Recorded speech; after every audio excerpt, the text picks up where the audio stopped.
Salut à tous, hello tout le monde. Alors nous continuons avec cette série qui vient compléter ou qui vient juste nous épanouir plus en ce qui concerne les Écritures, nous donner plus de connaissances et de comprendre en fait ce qui doit arriver avant l'enlèvement de l'Église. Alors il s'agit de l'enlèvement de l'Église et de ces événements. Alors parler du Saint-Esprit, nous allons continuer petit à petit jusqu'à ce que nous allons clôturer avec cet enseignement. Alors, nous continuons toujours dans le livre de Daniel. Alors, nous allons aujourd'hui lire le chapitre 10, mais avant cela, je me réfère marche arrière.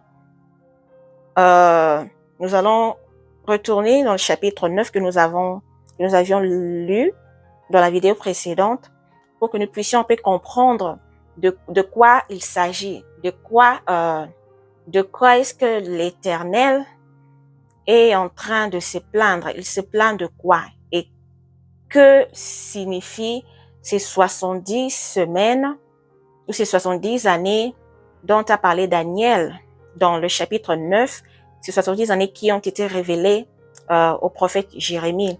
Alors l'Éternel a plusieurs façons de parler. L'Éternel a ses codes, il a sa façon de calculer les temps. Et lorsqu'il parle et il vous donne le discernement de ce qu'il dit.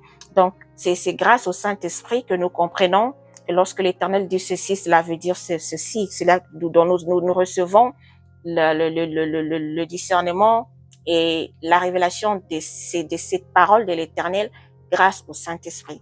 Alors, Daniel, lui, a eu cette révélation de 70 semaines, mais qui sont justement les 70 années que Jérémie avait eu de la part de l'Éternel.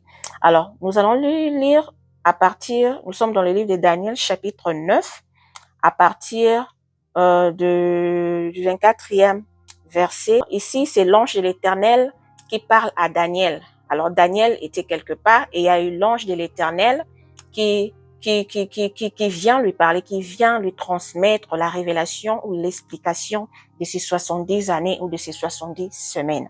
Alors, la parole dit à partir du 24e verset du chapitre 9, 70 semaines ont été fixées sur ton peuple et sur ta ville sainte pour faire cesser les transgressions et mettre fin au péché, pour expier l'iniquité et amener la justice éternelle, pour sceller la vision et le prophète, et pour oindre le sang des saints.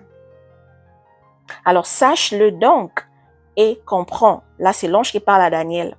Depuis le moment où la parole a annoncé que Jérusalem sera rebâtie jusqu'au Messie, au conducteur, il y a 7 semaines et 62 semaines. Les places et les fossés seront rétablis, mais en des temps fâcheux. Après les 62 semaines, le Messie sera retranché et il n'aura pas de successeur. Alors, vous avez vu ces détails, ces différents points que l'ange a détaillés ou a énumérés à Daniel. Puisque Jérémie, dans le livre toujours dans ce livre de Daniel, chapitre 9, dans la vidéo que nous avons fait précédemment, Daniel a parlé de 70 années de Jérémie où l'Éternel, qui concernait ce qui était pour les ruines de Jérusalem. Donc, ces 70 années qui devaient s'écouler pour les ruines de Jérusalem. Alors, quelles sont ces ruines? Ces ruines, nous venons de les lire ici, toujours dans le chapitre 9, mais ici, maintenant, ces ruines sont énumérées. L'ange a énuméré ces ruines à Daniel. L'ange lui a parlé avec des précisions, lui a révélé de quoi il s'agissait, pourquoi ces 70 semaines ont été fixées par Dieu, pourquoi cette prophétie doit prendre place. Alors, ces ruines sont ce que je viens de dire. Il a dit que ces 70 semaines ont été fixées pour ton peuple et sur ta ville sainte. C'est quoi? De quel peuple il s'agit? Il s'agit du peuple d'Israël. Et quelle est cette ville sainte? Il s'agit ici de la ville de Jérusalem. Alors, ces 70 semaines étaient pour ces étapes. Alors, c'était pour, la parole dit, pour faire cesser les transgressions et mettre fin au péché. Alors, durant ces 70 semaines ou 70 années, c'était en fait, l'Éternel veut faire un travail sur la nation d'Israël. Il veut réparer, il veut enlever tout ce qui est saleté, il veut enlever tout ce qui est mal, tout ce qui est péché. Voilà pourquoi tout ce travail, l'Éternel veut que ce travail s'efface en 70 années. Alors, il dit ici pour faire cesser les transgressions et mettre fin au péché, pour expier l'iniquité et amener la justice éternelle. Alors, expier l'iniquité et puis emmener la justice éternelle, c'est-à-dire enlever l'iniquité, faire cesser l'iniquité, le bannir, l'enlever et puis emmener la justice éternelle. Alors, lorsque nous entendons déjà la justice éternelle, nous comprenons qu'il s'agit d'une justice à venir, d'une justice qui viendra prendre place dans la suite du temps, d'une justice qui va perdurer pour l'éternité, qui va prendre place à toujours. Alors, cette justice qui doit prendre place à toujours, pour toujours, qui ne sera plus jamais ébranlée, plus jamais corrompue. Donc, nous comprenons que c'est une justice qui viendra dans la suite du temps, puisqu'elle prendra une vie, une place éternelle. Alors, nous savons tous que lorsque les tribulations, ces temps, les temps de la fin prendront fin, lorsque nous arriverons dans les tout derniers temps, puisque l'Éternel, notre Seigneur Jésus-Christ, vienne siéger et régner sur terre, ces règnes de 1000 ans, alors nous comprenons que ce règne sera un règne éternel. Alors, puisqu'il s'agit de la justice éternelle, donc nous comprenons que c'est un déroulement qui va prendre, c'est un processus. Donc, cette justice est en route. Cette justice est en marche. C'est une justice qui est en processus, qui est dans les 70 années, qui doit s'écouler pour mettre fin à tout mal et que, enfin, que Jésus-Christ vienne siéger pour régner dans son règne d'éternité. Alors, on a dit ici pour emmener la justice éternelle, pour sceller la vision et le prophète. La vision ici, sceller, c'est-à-dire agréer, c'est-à-dire poser un sceau, c'est-à-dire accepter. C'est comme une décision finale. Nous acceptons et c'est fini. Donc, on ne parle plus, on ne discute plus de cette chose. Donc, c'est pour sceller cette vision, c'est-à-dire cette vision que l'Éternel a donnée à Daniel.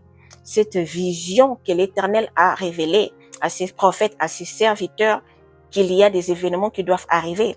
Et puis, pour sceller, on dit le prophète. Le prophète, c'est justement toutes les paroles de prophétie. Donc, le prophète ici remplace toutes les paroles de prophétie annoncées, par des prophètes qui ont fait comme je dis, qu'il ne s'agit pas seulement de la nation d'Israël, mais de toutes les nations de la terre. Donc, l'Éternel, il parle aux nations, il envoie ses prophètes, ses serviteurs pour annoncer, pour avertir et tout ça. Donc, c'est pour sceller toutes les prophéties, tout ce que l'Éternel a révélé, tout ce que l'Éternel a donné comme avertissement. En ce qui concerne les jugements du temps de la fin, en ce qui concerne les événements du temps de la fin, en ce qui concerne la punition des impies et tout cela des nations et le rétablissement de la vie de l'humanité, son règne, tout ça. Alors, dans ces 70 semaines, ce sont des événements qui doivent arriver afin que notre Seigneur Jésus-Christ prenne place pour régner dans son règne éternel. Et puis, il s'agit ici de la ville de Jérusalem. L'Éternel l'appelle la ville sainte. Donc, c'est-à-dire, cette ville doit être purifiée. Tout le mal qui l'entoure doit être détruit, doit être effacé dans ces 70 années. Et puis, la suite dit ceci. Puis, le moment où la parole a annoncé que Jérusalem sera rebâtie, c'est-à-dire depuis que l'Éternel a donné cette prophétie que Jérusalem serait rebâtie, c'est-à-dire le temple de Jérusalem. Vous savez, lorsque Jérusalem est sorti, a repris la terre, lorsqu'ils sont sortis, Israël reprendra sa place. Ça, c'est une prophétie qui a déjà été accomplie dans les temps, lorsque Israël a repris la terre, a repris sa terre. Alors, sur ces rebâtissements, ici, il s'agit du rebâtissement d'Israël, du peuple d'Israël, le rétablissement de son deuxième temple, puisqu'il y a eu le premier temple qui a été construit par le roi Salomon qui a été détruit. Et puis, il y a eu au Messie qui est notre Jésus-Christ, donc jusqu'à sa naissance, il y a 7 semaines et 62 semaines. Alors, ici, nous devons comprendre que tout au long de ces événements, alors, déjà à partir de la reprise de la terre du peuple d'Israël, au rétablissement de leur terre ou leur fonctionnement, au rebâtissement du deuxième temple, alors vous comprenez que le temps avait déjà commencé à compter, que le temps, les 70 semaines avaient déjà commencé. Alors, puisque la parole d'ici, voyez vous-même combien de siècles, combien de temps est-ce que ces 70 semaines avaient pris place, avaient déjà commencé.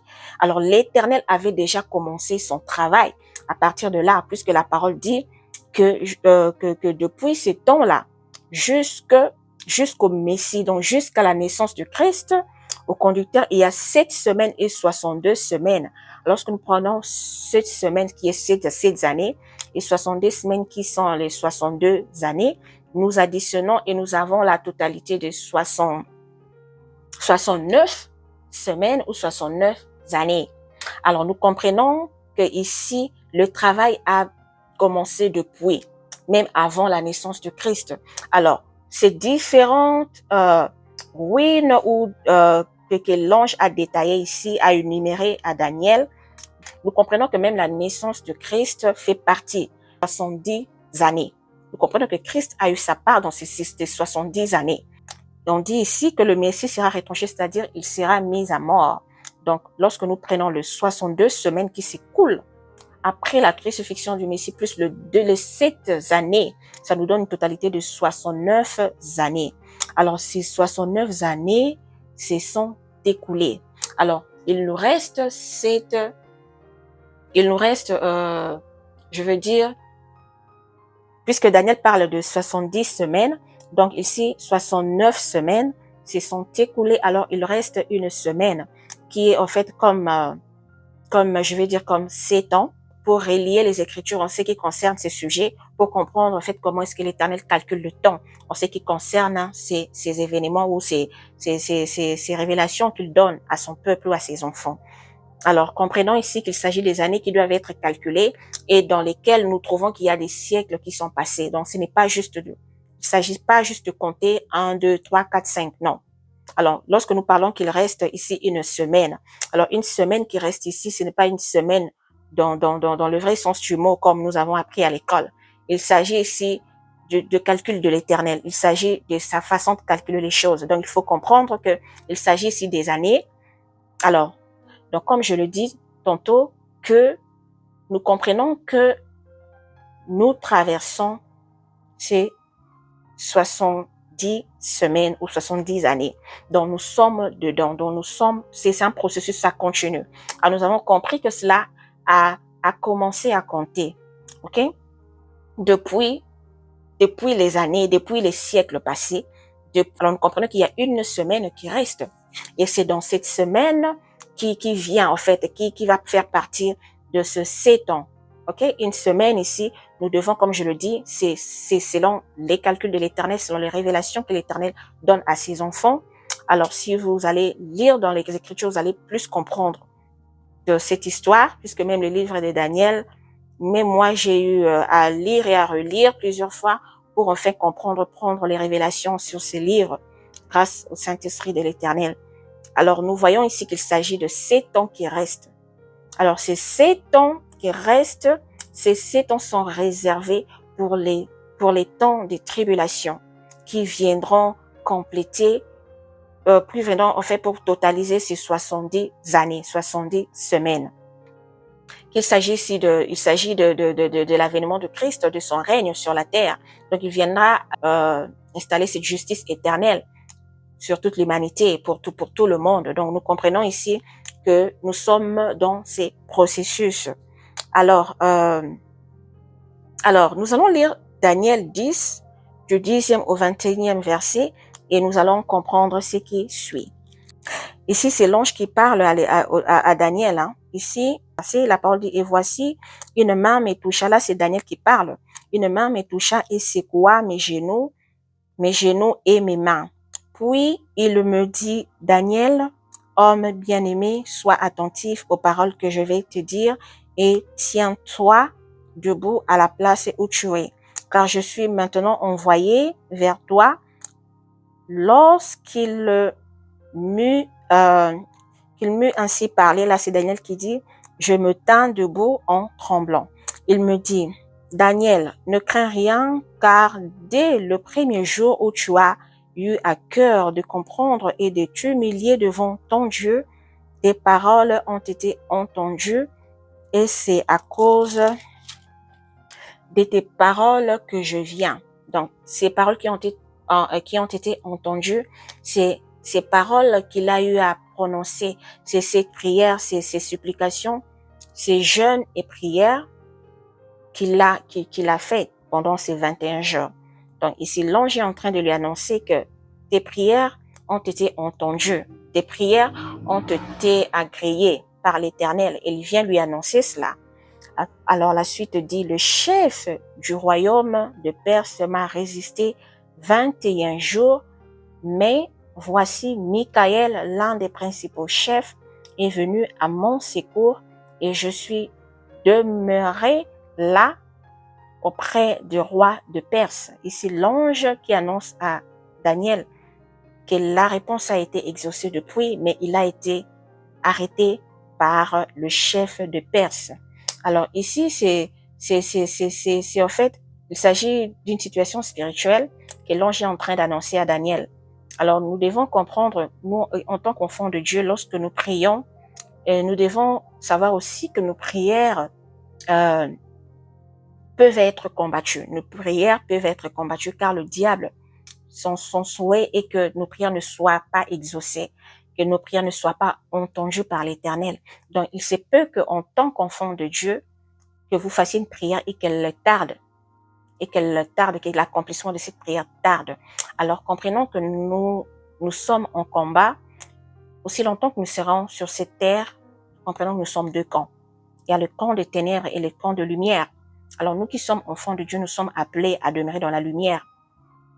Or, cette lumière ne plaît pas aux ténèbres. Alors, d'où les ténèbres devraient combattre cette lumière.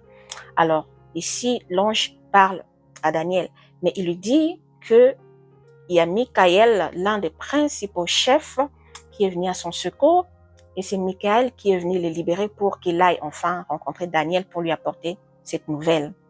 Alors, ok, Michael, l'un des principaux chefs, est venu à mon secours et je suis demeuré là auprès du roi de Perse.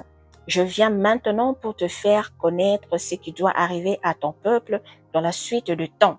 Alors, il lui apporte la parole pour lui révéler ce qui doit arriver dans la suite de temps, c'est-à-dire dans les jours à venir, dans la suite de temps, car la vision concerne encore ces temps-là. Alors, car la vision, donc cette vision, cette révélation que Daniel avait eue de l'Éternel sur tous ces jugements ou punitions qui devaient tomber sur la nation. Alors, Daniel a fait cette prière de 21 jours et l'Éternel lui a répondu, mais il dit que ces événements ne sont pas pour maintenant, ils sont pour les jours à venir, car la vision concerne encore ces temps-là, donc les temps que nous vivons maintenant. Alors la parole dit, tandis qu'il m'adressait ces paroles, j'ai dirigé mes regards vers la terre et je regardais le silence. Et voici quelqu'un qui avait l'apparence des fils de l'homme toucha mes lèvres. J'ouvris la bouche, j'ai parlé et je dis à celui qui se tenait devant moi, mon Seigneur, la vision m'a rempli de froid et j'ai perdu toute vigueur. Comment les serviteurs de mon Seigneur pourraient-ils parler à mon Seigneur? Là, c'est Daniel qui parle. Maintenant, les forces me manquent et je n'ai plus de souffle. Alors, celui qui avait l'apparence d'un homme me toucha de nouveau et me fortifie, puis il me dit, ne crains rien, homme bien-aimé, que la paix soit avec toi, courage, courage. Et comme il me parlait, je repris des forces et je dis que mon Seigneur parle, car tu m'as fortifié. Et l'apparence de cet homme qui est apparu devant Daniel, là maintenant il s'agit de notre Seigneur Jésus-Christ, lui seul. Après que l'ange ait transmis son message, il y a eu maintenant l'apparition de cet homme que Daniel a vu, qui était lui-même le Christ, qui était le même Christ. Alors, il lui dit ceci. sais-tu pourquoi je suis venu vers toi? Là, c'est Christ qui parle à Daniel. Sais-tu pourquoi je suis venu vers toi? Maintenant, je m'en retourne, je m'en retourne pour combattre le chef de la Perse. Et quand je partirai, voici le chef des Javons viendra. Mais je vais te faire connaître ce qui est écrit dans le livre de la vérité. Personne ne m'aide contre cela, excepté Michael, votre chef. Alors, lorsque je lis ces parties, j'ai vraiment pris du temps à discerner sur ces passages et j'ai eu des révélations sur ces livres. Comme je le dis, que nos prières, lorsque nous faisons prière, ce sont de vœux, que nous faisons à l'Éternel. Et une fois que ces vœux sont agréés, ces vœux doivent prendre place pour s'accomplir. Alors l'Éternel a répondu à Daniel ici. Il lui a répondu, notre Seigneur Jésus-Christ. L'ange lui a annoncé que ta prière a été écoutée, ta prière a été entendue. Et l'Éternel a approuvé. Mais cette prière, l'Éternel dit dans sa parole il s'agit ici des choses à venir qui doivent arriver dans les temps futurs. Et ces temps futurs, il s'agit de notre temps maintenant. Alors, cette prophétie de Daniel, cette réponse que l'Éternel lui a dit, cette prière qu'il a faite pour sa nation, l'Éternel a agréé cette prière et lui a dit qu'elle est scellée, elle est acceptée. Mais l'accomplissement de cette prière arrivera à son temps, puisqu'il ne s'agit pas de notre temps. Il s'agit des temps qui vont vers la fin. Et c'est maintenant. Alors l'Éternel a dit ici que sais-tu pourquoi je suis venu vers toi? Maintenant je m'en vais. Je m'en retourne pour combattre le chef de la Perse. Dieu a combattu contre le chef de la Perse il y a des siècles passés. Dieu l'a fait dans la spiritualité. Dieu l'a fait dans le spirituel. C'est une prophétie qui a déjà été accomplie dans le spirituel, mais qui vient prendre place aujourd'hui dans notre siècle. Et cette prophétie a pris place aujourd'hui.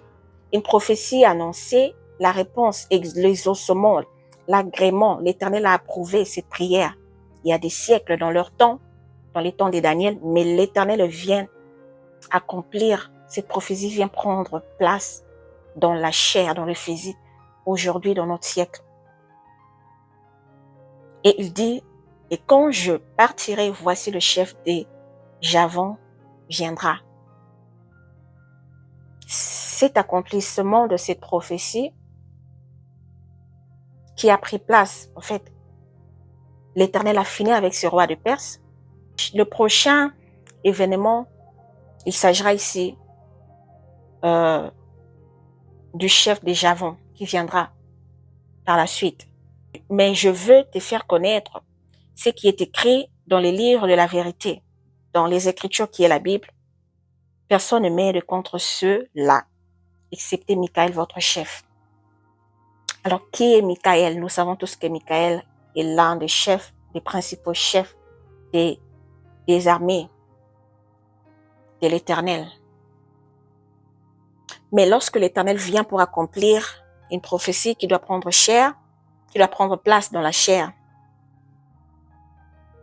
nous ne voyons pas les anges comme ça physiquement, mais l'Éternel utilise les humains, il utilise les hommes qu'il choisit pour accomplir ces prophéties, puisque les anges ont accompli, ou l'Éternel lui-même a accompli dans les spirituels, mais cela doit prendre place. Alors, c'est qui ce chef de Perse dont il s'agit, c'est dont l'Éternel parle? Et c'est qui ce chef des Javons qui vient par la suite, qui sera la suite, qui sera la prochaine expérience à vivre pour cette nation d'Israël? Et c'est qui